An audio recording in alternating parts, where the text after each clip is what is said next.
Bonjour, bienvenue dans Poire et Cahuète, le podcast de Slate.fr dédié à l'actualité des idées. Je suis Hélène Decomer, rédactrice en chef de Slate, et j'anime ce podcast avec Jean-Laurent Casselli, journaliste et essayiste. Salut Jean-Laurent. Salut Hélène. Dans cet épisode de Poire et Cahuète, on va parler vie sauvage et cabane dans les bois. On va vous parler de cette envie de nature qui tente beaucoup de monde en ce moment et qui fait aussi le bonheur des maisons d'édition.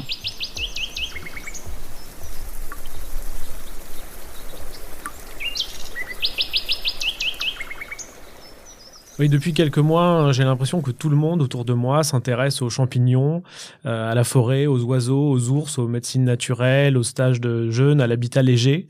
Il y a une envie de nature chez les urbains, de reconnexion, comme on dit. Dans ce contexte, les livres qui parlent d'écologie se portent plutôt bien, trouvent un nouveau public. Alors je ne parle pas de l'écologie chiante, celle des rapports du GIEC, certes très documentée et chiffrée, mais que honnêtement personne n'a jamais lu, mais d'une approche plus impliquante de l'écologie, presque à un nouveau stade du développement personnel. Alors cette écologie, elle se décline en librairie, en manuels pratiques zéro déchet, en construction de maisons autonomes, mais aussi en romans avec la vogue des nature writings, ou en essais plus politiques, voire philosophiques. Il y a des noms qui sont devenus des têtes de gondole de cette tendance. Oui, bien sûr, on peut citer Pierre Rabhi, qui a acquis le statut d'icône, quasiment de gourou de l'agroécologie. On pense à des gens aussi comme Cyril Dion ou Yves Cochet, à Sylvain Tesson et sa retraite dans les forêts de Sibérie. Alors, il faut citer bien sûr le grand succès de Pablo Servigne et de son co-auteur Raphaël Stevens. Ils sont à l'origine du concept de collapsologie, très commenté et discuté ces dernières années. L'ouvrage qui a introduit cette notion, qui s'intitule « Comment tout peut s'effondrer », paru en 2015 au Seuil, s'est écoulé à près de 90 000 exemplaires. Et la suite, quelques années plus tard, Une autre fin du monde est possible, autour de 46 000 exemplaires, dont des très très bons chiffres. Ouais, et dans ce contexte, certains termes anciennement connotés comme nature, retour à la terre, terroir, sont beaucoup moins utilisés au profit de nouveaux, donc collapsologie évidemment, dont tu as déjà parlé Jean-Laurent, mais aussi anthropocène, ensauvagement ou encore la notion de vivant et de sauvage. Et pour en discuter, nous avons invité Philippe Vion-Dury. Philippe, tu es rédacteur en chef de la revue Socialter, un magazine bimensuel papier. Bonjour. Bonjour. Vous consacrez à Socialter un numéro hors série cet automne sur le thème « Renouer avec le vivant ». Alors justement, est-ce que tu peux nous expliquer pourquoi avoir employé le terme de vivant et ce que c'est que ce concept ? Alors, on a choisi d'employer le terme de vivant pour ne pas en employer un autre, qui est celui de nature. Pourquoi ? Alors, il faut faire un petit traçage historique pour comprendre ce geste-là et remonter à 2005 et la publication d'un ouvrage assez connu qui s'appelle « Par-delà nature et culture », signé Philippe Descola, qui est un anthropologue assez célèbre, et dans lequel il établit qu'en fait, ce qu'on appelle la nature, c'est une construction. Donc en fait, ça n'existe pas. Oui, bien sûr, ça existe, le vivant autour de nous, mais cette idée d'une nature qui serait extérieure, séparée, à laquelle s'opposerait la culture, cette nature un peu décor, ça, c'est une construction occidentale, donc elle est singulière dans le sens où elle est géographiquement singulière, puisque c'est en Occident que ça s'est créé, et elle est récente, puisqu'elle date du modernisme, donc de 3 siècles tout au plus. Partant de là, il y en a d'autres, un système ontologique, on appelle ça. Il y a le naturalisme occidental, il y a l'animisme, l'analogisme, il y a d'autres systèmes. Et le problème, c'est que ce système-là, qui est le nôtre, qui a produit la nature, il permet aussi de l'exploiter, cette nature, d'y piller les ressources, de la malmener. Et ça en fait une des racines des problèmes écologiques qu'on rencontre aujourd'hui. Et donc, ça en fait d'ailleurs une des critiques de l'écologie politique classique. Et donc, ce qui est intéressant, c'est de vouloir dépasser ce naturalisme, cette idée de nature, mais comment on fait quand on est dans les ruines du naturalisme ?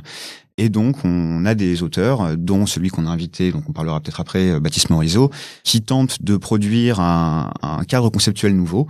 Et ici, c'est le cadre conceptuel du vivant. Donc, on serait des vivants, parmi les vivants, tissés aux vivants. Et on préfère donc éviter le mot nature, qui nous est finalement toujours extérieur et de qui on est séparé. Tu disais que tu as confié les clés de la rédaction en chef à Baptiste Morisot. Est-ce que tu peux nous expliquer un petit peu qui il est et ce que représente cette figure au sein du mouvement ? Alors, Baptiste Morisot, c'est un jeune philosophe, il doit avoir 37 ans maintenant, qui s'est fait remarquer par un premier livre qui s'appelait « Les diplomates », publié en 2016 chez Wild Project, puis par d'autres ouvrages, dont Sur la piste animale, en 2018, je crois, chez Actes Sud, pour être précis, et plus récemment, Manière d'être vivant, cette année, encore chez Actes Sud. C'est un philosophe, mais qui part du terrain et qui tente de mêler dans ses textes éthologie, donc des sortes de thrillers écologiques où il raconte les pistages d'animaux sauvages. Et il est connu justement pour avoir pisté des loups, en fait, hein, c'est ça? Voilà, je crois qu'il y a un peu marre qu'on parle de ça, mais... Ah oui, mais c'est quand même assez... bien sûr, c'est emblématique. Ouais. Donc il raconte notamment le chant du loup, le pistage du loup, mais aussi sur la piste animale d'autres animaux sauvages, dont la panthère, le grizzly. Et dans les derniers textes, par exemple, Manière d'être vivant, il mélange à la fois des réflexions sur Spinoza et le vivant en nous, par rapport au vivant hors de nous. Il y a des thrillers écologiques, il y a des réflexions sur l'évolution, les éponges, pourquoi est-ce qu'on sale l'eau. Enfin, c'est un peu un micmac de textes très différents et assez enchanteur. En tout cas, moi, j'ai pris une belle claque en le lisant.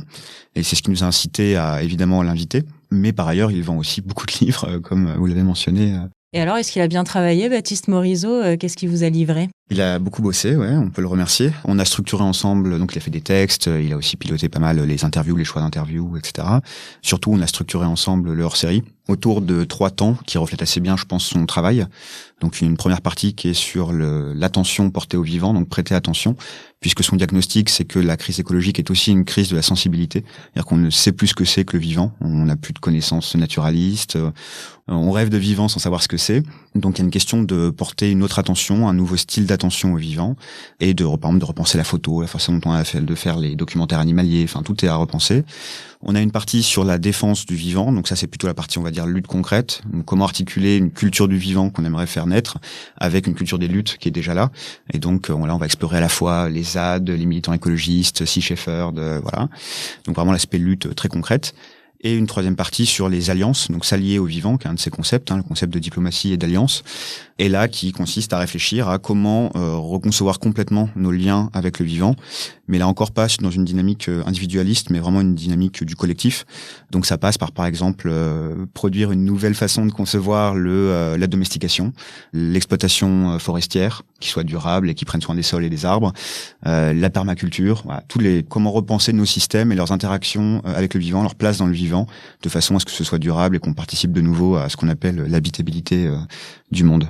Oui, d'ailleurs, ce numéro hors série de Socialter, il a trouvé son public avant même d'être terminé, puisque tu l'as lancé en souscription, comme on dit, c'est-à-dire que les lecteurs qui s'intéressent au magazine sont encouragés à le préacheter en quelque sorte. Et tu peux nous dire déjà à peu près combien de lecteurs ont été intéressés par ce thème du vivant? Oui, donc on fait des préventes. On en a déjà en 2 semaines près de 2000. On a dépassé les 2000, je crois, hier. Donc on va sur une courbe de prévente à 4 ou 5 000 exemplaires. Donc c'est quand même un ouvrage à 20 €, donc c'est pas rien. Et c'est beaucoup pour vous par rapport à des numéros habituels? Là, sur la courbe où on est, c'est équivalent à ce qu'on avait fait avec le précédent, donc avec Alain Damasio, sur les imaginaires. Donc, connaissant la force de frappe d'Alain Damasio dans les médias et dans le lectorat, je pense qu'on peut dire que faire quasiment la même chose avec Morisot, c'est quand même preuve que effectivement les gens s'intéressent à ce sujet. Ouais. Est-ce que justement, tu peux nous dire un petit peu qui sont les lecteurs qui s'intéressent à ces thématiques? Est-ce que tu as une idée du profil du lectorat concerné par le vivant? Absolument pas. Non, c'est très compliqué. C'est un peu comme notre lectorat d'ailleurs à Socialter, c'est très composite. On a à la fois des urbains et des moins urbains. On a finalement que 30%, je crois, des dernières études de Parisiens, ce qui n'est pas tant que ça pour la presse en fait.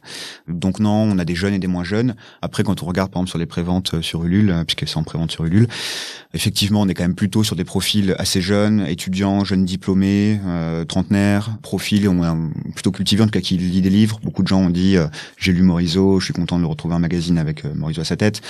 Donc oui, je pense qu'on est quand même sur un public plutôt classe éduquée, assez urbain. Ok, donc le public de l'écologie et de la collapsologie en quelque sorte. De l'écologie, ouais. Je vais commencer par vous dire à tous un gros merci. Merci à mes frères loups. Merci de m'avoir ouvert les yeux sur 2000 ans de signaux brouillés, d'imbroglio identitaires qui m'avaient foutu en l'air. Je voulais pas rendre les armes, je voulais pas lâcher l'os. Quand je voulais pas laisser parler mon loup ancestral, l'enfant en colère, tu lui as mis une bonne petite raclée, tu l'as autorisé à chialer un bon coup, et t'as fait d'un homme un loup. Et ça, j'en serai toujours putain de reconnaissant. Quand on a pissé debout, tous ensemble, quand on s'est mis à courir à poil au clair de lune avec pour seul habit la terre et la sueur, quand on a hurlé notre identité de guerrier loup, ça les mecs, ça s'appelle une naissance. On vient d'écouter Les Perruques de Thomas. C'est un humoriste sur Instagram qui moquait les stages de reconnexion avec la nature. Et ça tombe bien parce que c'est un peu le sujet d'un livre dont on va vous parler maintenant.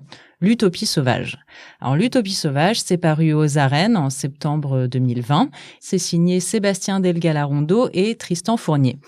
Tous deux sont sociologues et ce sont des urbains qui investissent le temps des vacances une grange isolée en Ariège.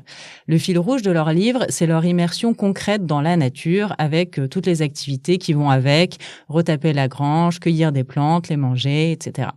Et en trame de fond, il y a leur projet sociologique qui est l'exploration de thèmes comme la figure du chasseur-cueilleur, celle de Robinson Crusoe, le jeûne, le survivalisme, toutes ces tendances de l'ensauvagement volontaire. Ouais, c'est un petit livre que moi j'ai beaucoup aimé parce qu'il est incarné et pas trop sérieux, avec la bonne distance par rapport à son sujet, qui est donc cet amour, on va dire, des urbains pour la nature, l'ensauvagement, le vivant, à travers une série justement de stages de survie, de stages de cueillette dans les bois. En fait, tout un tas de propositions finalement marchandes, c'est un peu le paradoxe qui est décrit et critiqué dans le livre, entre une recherche de nature, de simplicité, de sobriété heureuse et une manière d'y accéder qui est souvent payante.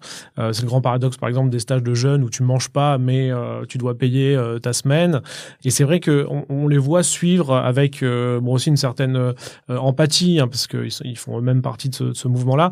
On les voit suivre cette série de propositions de réensauvagement, on pourrait dire, à la carte.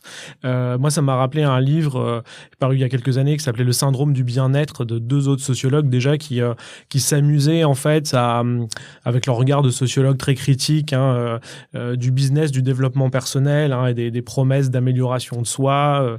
Donc je trouve qu'il y a une dimension critique, un petit peu narquoise parfois, mais en même temps une tentative de comprendre ce qui nous attire toutes et tous dans cet appel de la forêt, je pourrais dire. Moi, j'ai pas ressenti tant que ça la distance critique. Justement, je les ai trouvés plutôt séduits par ces ateliers-là qui font un peu colonie de vacances.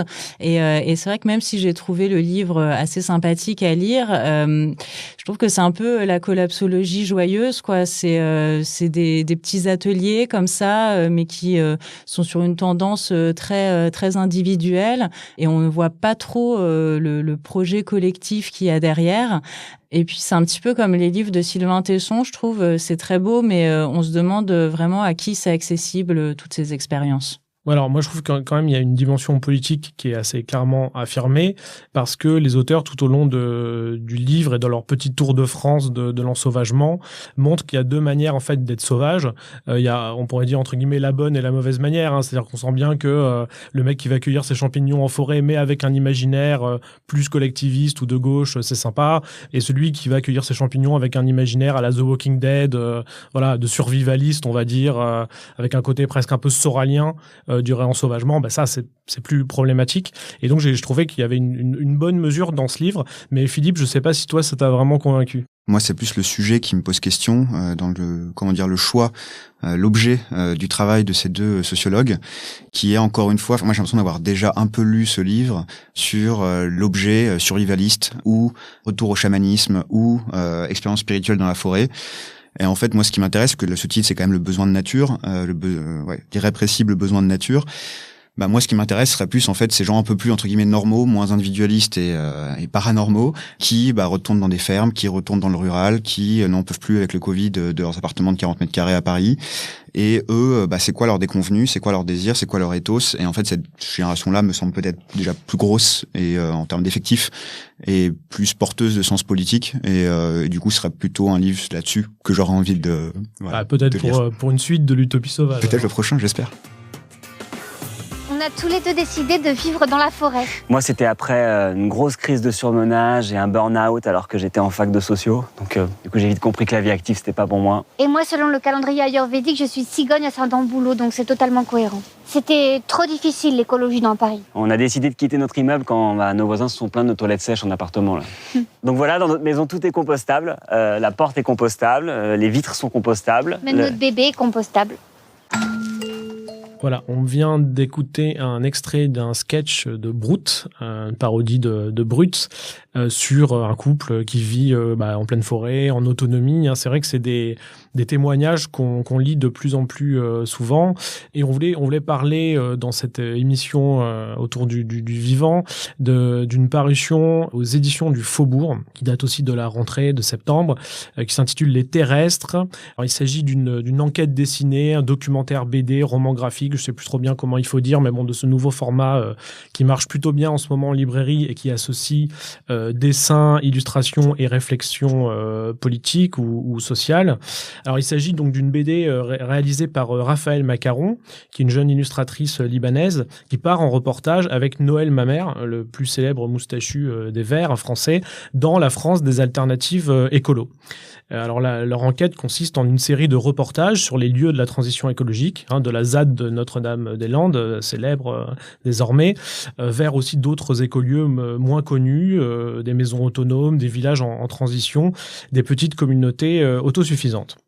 Alors, j'ai un peu discuté avec Sophie Kaya, qui est l'éditrice des éditions du Faubourg, qui me racontait que, en fait, l'idée qui est derrière cette BD, Les Terrestres, c'est que beaucoup de jeunes lecteurs de Pablo Servigne ont découvert la collapsologie, donc l'idée que tout allait s'effondrer, et ils sont restés un peu bloqués, quoi. Ça les a angoissés.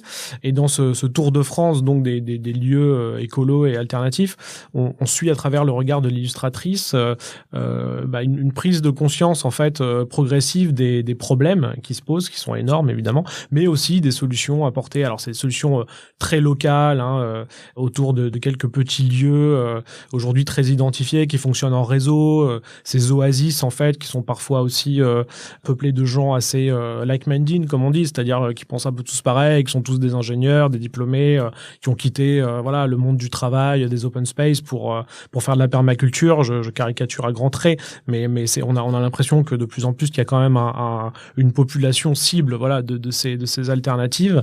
Mais en tout cas, moi, ce qui m'a séduit dans cet ouvrage, outre le choix de la BD, c'est vraiment ce dialogue intergénérationnel entre une jeune femme et un écolo 68ard plus âgé, avec un dialogue à contre-courant de ce qu'on entend avec l'écologie Greta Thunberg. C'est-à-dire que c'est pas la personne la plus jeune qui est la plus concernée, ni la plus motivée. D'ailleurs, dans ses modes de vie, elle a son iPhone tout le temps, elle mange des burgers, elle prend l'avion, et on sent que c'est progressivement qu'elle va prendre conscience de cette question de l'effondrement et des alternatives possibles. Donc la BD Les Terrestres. Philippe Viandury, est-ce que toi, tu as une recommandation de lecture à nous faire pour finir cet épisode ? Je lui signale juste la sortie, parce que je n'ai pas eu le temps de le lire, mais j'ai juste parcouru, de L'Amérique verte, de Thierry Pacaud, aux éditions Terre urbaine, qui a l'air vraiment extra, qui fait la généalogie américaine de l'écologie, en remontant à Thoreau, à Edward Abbey, à tous les grands, en gros, l'écologie du 19e et du début 20e siècle. Donc, qui a l'air très bien, je le recommande. Et le deuxième ouvrage, c'est Bernard Charbonneau, Le Jardin de Babylone, qui a été publié en 1969, puis republié aux éditions L'Encyclopédie des nuisances, et qui est un ouvrage magnifique, un chef-d'œuvre de l'écologie, qui parle du sentiment de nature, donc ce qui n'était pas justement dans le livre dont on parlait tout à l'heure, mais de pourquoi l'humanité urbaine a besoin de nature et comment elle découvre ce besoin au fur et à mesure qu'elle la détruit. Et voilà, et c'est un livre avec une pensée fluide, souple, ample, c'est assez magnifique, et je recommande à tous cette lecture. Merci beaucoup Philippe. Je vais pour ma part juste vous parler brièvement du dictionnaire critique de l'Anthropocène, paru aux éditions du CNRS et qui a été composé par 16 géographes réunis sous le nom de groupe Cynorhodon. Alors il s'agit d'un très gros livre universitaire avec 300 termes pour mieux comprendre l'Anthropocène, d'aéroport à ZAD en passant par forêt, loup, Gaïa, friche, ours polaire, Amazonie, tsunami, marée noire. Voilà. Et moi, je vous recommande bien sûr la lecture du hors-série de Socialteur, Renouer avec le vivant. Et c'est donc la fin de cet épisode de Poire et Cahuète. Alors Jean-Laurent, tu es prêt pour un prochain enregistrement dans une cabane en Ariège ? Tant que j'ai le Wi-Fi, oui, bien sûr, sans problème. Merci Philippe Viandury d'avoir participé à cet épisode. On rappelle la parution du hors-série Socialteur Renouer avec le vivant dans les kiosques et librairies le 4 décembre. Merci à vous. Retrouvez Poire et Cahuète sur slate.fr ou sur votre application de podcast préférée. Si vous avez aimé Poire et Cahuète, n'hésitez pas à vous abonner, à nous mettre 5 étoiles et à en parler autour de vous.